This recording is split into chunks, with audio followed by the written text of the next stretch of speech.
Hello everyone, welcome to yet another day in this Clown Decade, the decade where things are only going to get worse before they get better. And today we are carrying on with what I consider the story of the week, the Manchester Airport Law Enforcement episode. So if you've not seen my last two videos on this subject, please quickly go and watch them, the link's down in the description. However, if you're all caught up, then we will just get right into it. So the police officer who did completely justifiably kick the assailant in the face is being criminally investigated. The IOPC, who were just investigating to see whether the police officer was doing proper police conduct, has now been advised that actually is now under criminal investigation for assault. And given what I said in the last video about Andy Burnham saying actually there's two sides to this story and it's not as clear cut as this was just assault from the police officer's side, it appears that, enough people have seen reason to actually criminally investigate the man. If I'm to put my cynical hat on for a second, I would imagine that this is a reaction to try and ease community tensions. In other words, yes, I am genuinely worried that they are going to try and Derek Chauvin him. Luckily, we finally have some MPs in Parliament who are actually quite outspoken about being correct on these issues, despite the fact that common wisdom of the leftists would say, don't say that. So anyway, here's Lee Anderson. The message I'm getting loud and clear from my constituents is that they are fed up with seeing police dancing around rainbows and being nice to people and running off from rioters. They want the police to do their job. This is something that I kind of hear 50-50 on. My parents, as I have said in the past, are kind of my barometer for what the normie opinion is. Normie opinion seems to be they don't really care if they see police officers dancing around with rainbow flags. That bit they care less about. They do seem to want the police to actually enforce the law, though, which I think is completely understandable. I, too, want the police to enforce the law, and if that means getting a bit violent when the criminals are violent, so be it. If you couldn't tell from the past two videos, I was very happy to see the police finally actually looking like they're doing police work, which is arresting criminals, and if they get violent, getting violent back. And I think these police yesterday should be commended. They should, in fact, I'd give them a medal. I am completely on board with Lee Anderson's comments here. Yes, they did do the completely correct thing. They did do their job by arresting these criminals, and they did the right thing by walking into the face of danger and making sure that the danger was pacified as soon as possible. Completely on board with Lee Anderson here. Richard Tice was also going off on Twitter about this whole situation. In reply to a Home Office statement on the incident, where I was going to read it out, but it was so boring I decided not to, effectively, it's just saying the proper authorities are reviewing the incident and we need high trust in the police. Richard Tice says, so no concern for the police officers assaulted and hospitalised by the assailants, no concern that they broke the law by attacking police officers, Labour soft on crime, soft on criminals. Again, completely agree. And again, there's a big piece of evidence that we haven't even seen yet. But Richard Tice trusts the word of the police so much that obviously he's completely willing to be on their side. Because initially the police did come out and say, we are going to be looking into this conduct, but it was a bit sketchy. And again, even Andy Burnham, the Labour mayor of Greater Manchester, was coming out and saying, this is not a clear-cut case, we need a proper investigation on this. Which again, if you read between the lines, that is saying, yeah, the officer was probably right to kick him in the face. I do have to say, though, I am completely on board with Richard Tice pointing out that 3 female officers were hospitalised, one with a broken nose, and there has been absolutely no update on them whatsoever. All we're talking about is the criminals, who, as we will be shown, did clearly hospitalise some people, and the police officer who was doing his job properly. That's all we're hearing. Nothing about the 3 women who ended up in hospital. It's just crazy. We've literally heard nothing about them. Anyway, Richard Tice took this one step further and directly wrote to the Home Secretary. So, dear Home Secretary, I'm writing to you in relation to the recent troubling incident involving Greater Manchester Police where officers were grievously assaulted in the line of duty. This incident has raised significant concerns about the safety of our police officers and the enforcement of the law against such unacceptable acts of violence. During the incident, the assailants hospitalised 3 police officers and created such severe problems that the police officers were compelled to use tasers to subdue them. This level of violence against the law enforcement is alarming and must be met with a strong and unequivocal response. Anything short of prosecuting the perpetrators to the fullest extent of the law sets a dangerous precedent that police officers cannot defend themselves from violent attacks. That is absolutely 100% true, by the way. We need to be on the side of law enforcement when it's clearly sensible. Obviously, when the police are travelling to people's houses saying we need to check your thinking because you posted something relatively Christian onto Facebook. Obviously, we criticise them for that. At the same time, if they do that and then they are physically attacked, they are completely justified in arresting the person for assault. Moreover, a lack of consequence in this case would demonstrate that the police are willing to bow to the pressure of rioters.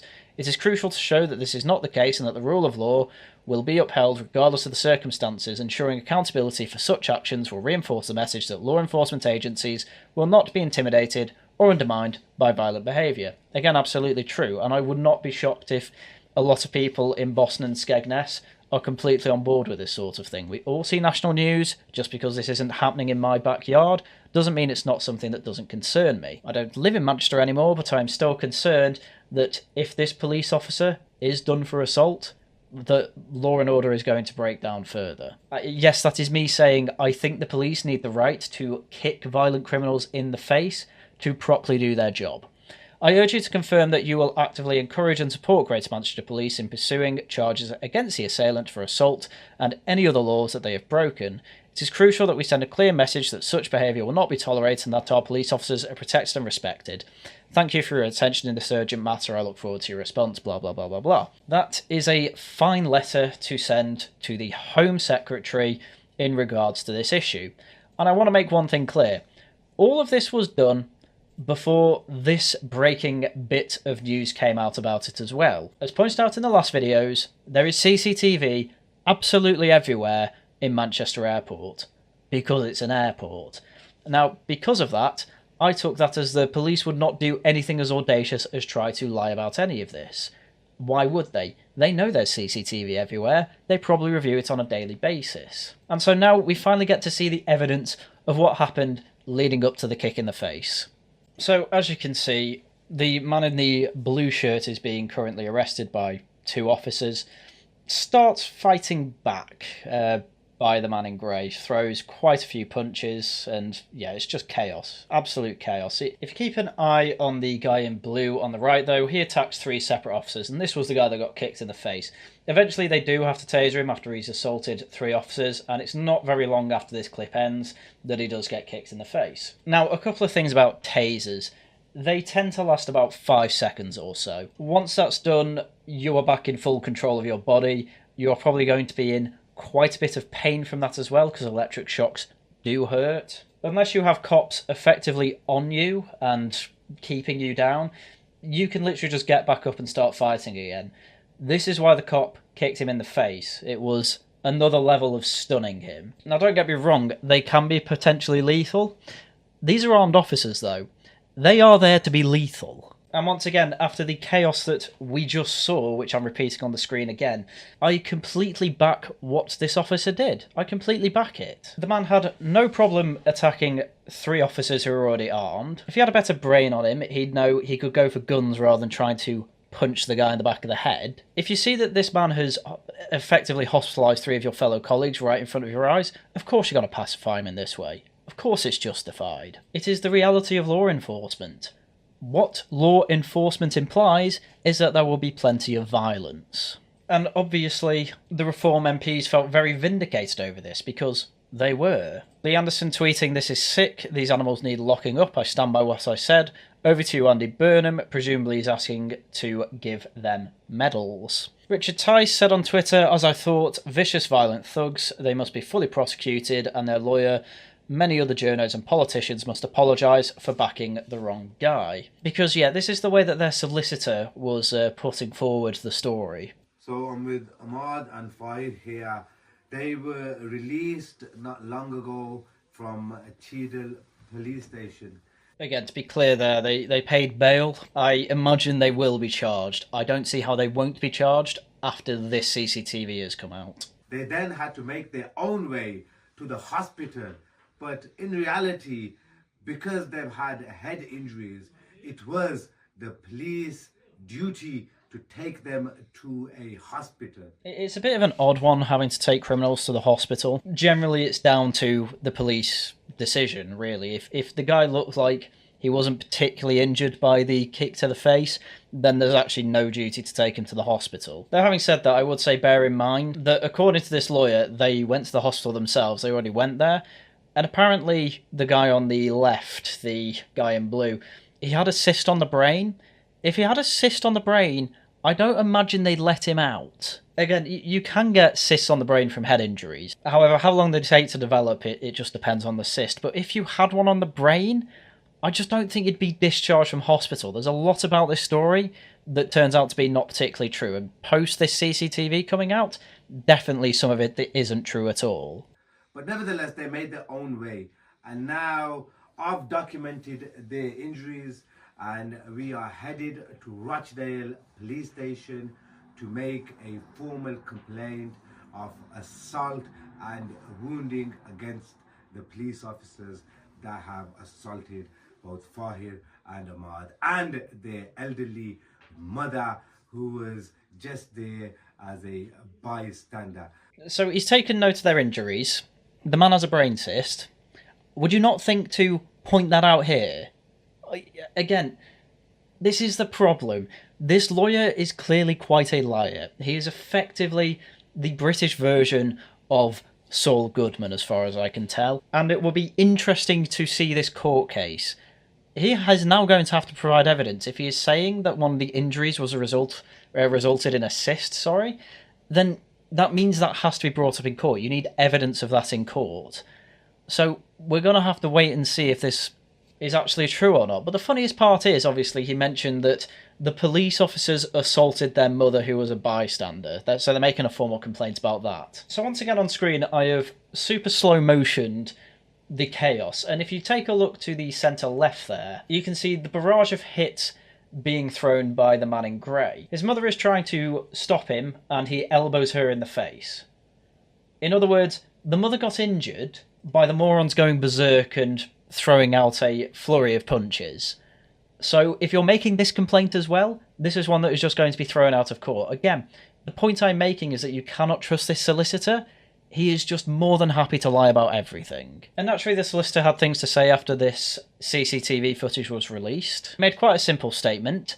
He said, after reviewing the CCTV footage from Manchester Airport, nothing can justify a kick in the head to a defenceless man and a stomp to the head. Those are my views. Anyway, here's the clip again just one more time, just to make sure you understand that in reaction to this chaos and this violence from the criminals, violence is apparently not justified whatsoever.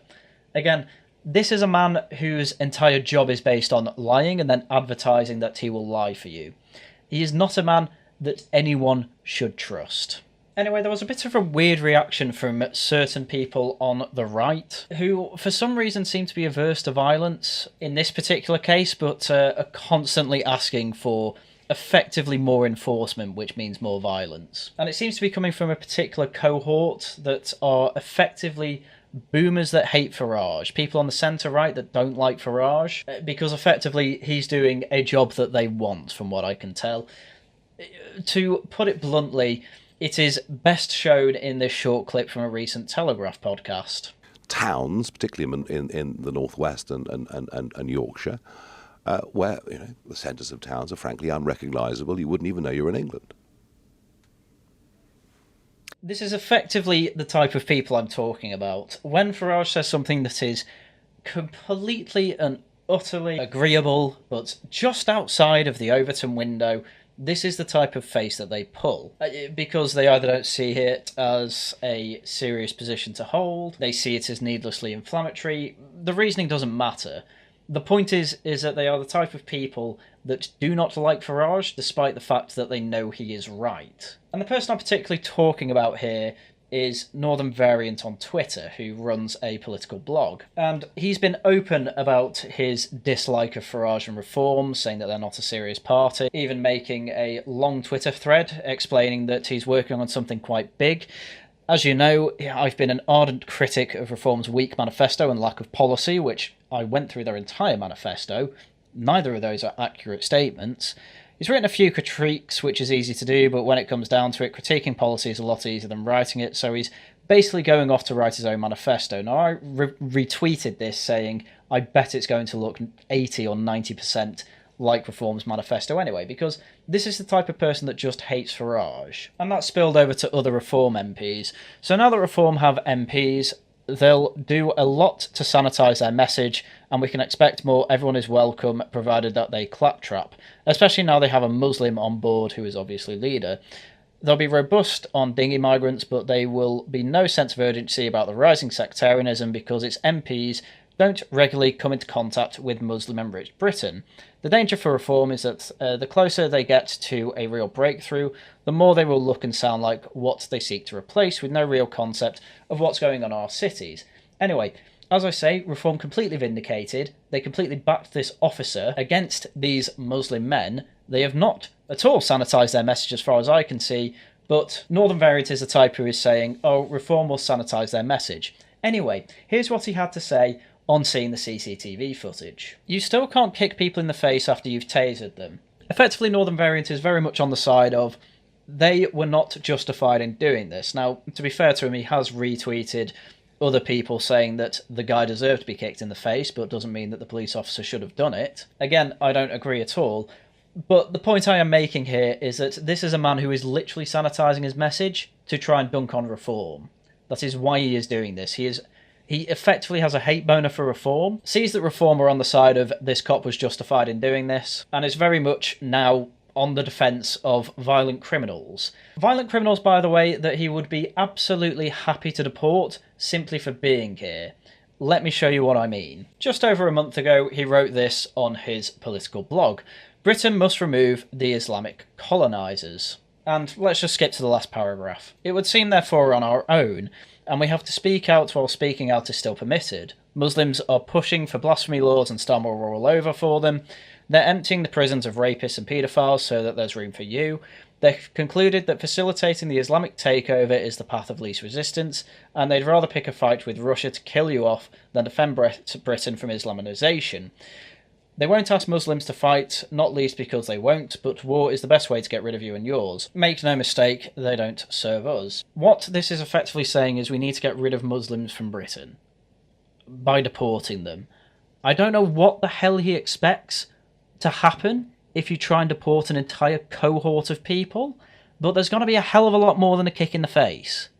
If you can't even see violent criminals getting kicked in the face as justified, I don't know by what type of enforcement you expect to see here to see an entire cohort of people, like we've got millions of them here, to be kicked out of the country, because they will not go willingly. In fact, you say in this blog that they are clearly here to stay. Now, there was news today that there was some cleric who spent £3 million to try and buy a Scottish island to allow Islamists to effectively take it over. If you're then sanitising your message saying, probably shouldn't kick these violent people in the face then, whether they're Muslim or not, by the way, these people just happen to be Muslim, then I don't know how you can possibly say anyone else is sanitising their message. Don't be stupid, say they deserve it, say they deserve jail time, and then say they deserve to be deported, because that is exactly what they deserve. Don't sanitise it by saying, oh, we should just do the light touch method of enforcing the law with no violence.